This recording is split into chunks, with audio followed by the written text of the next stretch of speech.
School ডুবে বইহীন ভবিষ্যৎ, খানাকুলে পড়ুয়াদের দুর্দশা চরমে। খানাকুলের বন্যা পরিস্থিতি কেবল ঘরবাড়ি বা মাঠঘাট নয়, বিপর্যস্ত করে দিয়েছে শিক্ষা ব্যবস্থাও। কোমর সমান জল ঢুকে পড়েছে একাধিক স্কুলে। বনহিজলি, হানুয়া এবং মারোখানার প্রাথমিক এবং উচ্চ প্রাথমিক বিদ্যালয়গুলিতে ঢুকেছে জল।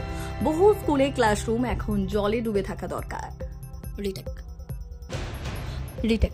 বহু স্কুলে ক্লাসরুম এখন জলে ডুবে থাকা ঘর, ফলে বন্ধ হয়ে গিয়েছে ক্লাস, চুপ হয়ে গিয়েছে পড়াশোনার কোলাহল।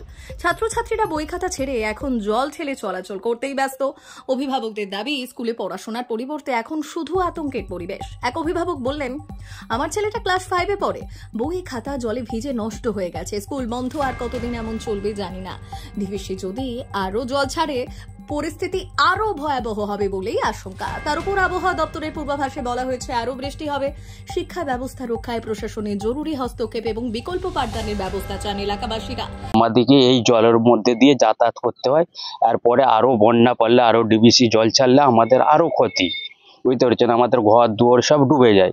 আমাদেরকে অন্য কোনো ব্যবস্থা করতে হয়, কারোর বাড়িতে, কারোর ছাদে, কারোর হয়তো পাকা বাড়িতে আমাদেরকে ব্যবস্থা করতে হয়। মাটির বাড়ি তো ডুবেই যায়, নাহলে নৌকা। তো প্রশাসনদের আমাদের কোনো এদিকে কোনো ব্যবস্থা নাই, বুঝতে পেরেছেন। তো প্রশাসন কোনো কিছু করে না আমাদের। তো এই পরিস্থিতিতে আমাদেরকে এখানে থাকতে হয়। কালকের থেকে না আরো আজকে জল বাড়বে, বা কালকে পরশু দিনের থেকে কালকে আরো জল বেড়েছে। তো আজকে আরো একটু জল বাড়ার পরিস্থিতি আছে। যেগুলো মাটির বাড়ি আছে, ছোটখাটো বাড়ির নিচে আছে, সেইগুলো সব ডুবে তলিয়ে গেছে, বুঝতে পেরেছেন। বহুত দুর্ভোগে, বহুত কষ্টের মধ্যে আমরা এখানে বসবাস করছি। একটা জামা কাপড়, এই তো 1 টাকা জামা কাপড় নিয়ে আসা হয়, এখানে চেঞ্জ করা হয়, এখান থেকে চেঞ্জ করে ফের আমাদেরকে বাইরে যেতে হয়, বুঝতে পেরেছেন। হ্যাঁ, যেখানে যে কোনো কাজে আমাদেরকে চেঞ্জ করে যেতে হয়। আমরা বাইরে বেরানোর কোনো পরিস্থিতি থাকে না, বুঝতে পেরেছেন।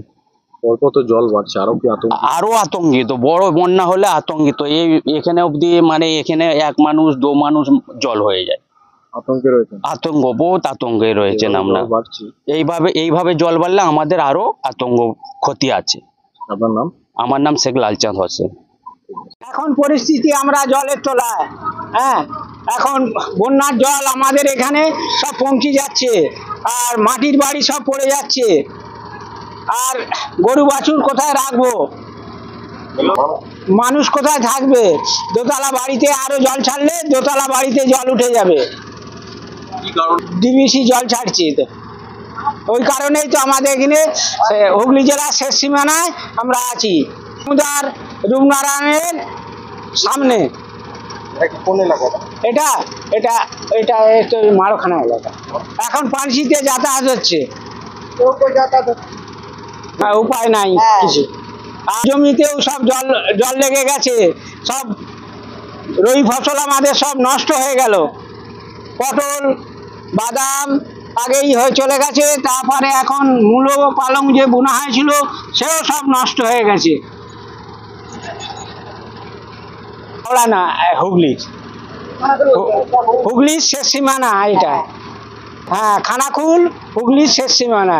হ্যাঁ, দামোদর, মুন্ডেশ্বরী, হ্যাঁ, সে রূপনারায়ণ, আমরা সেখানে আছি এখন জলের তলায়। দামোদর সাঁতরা।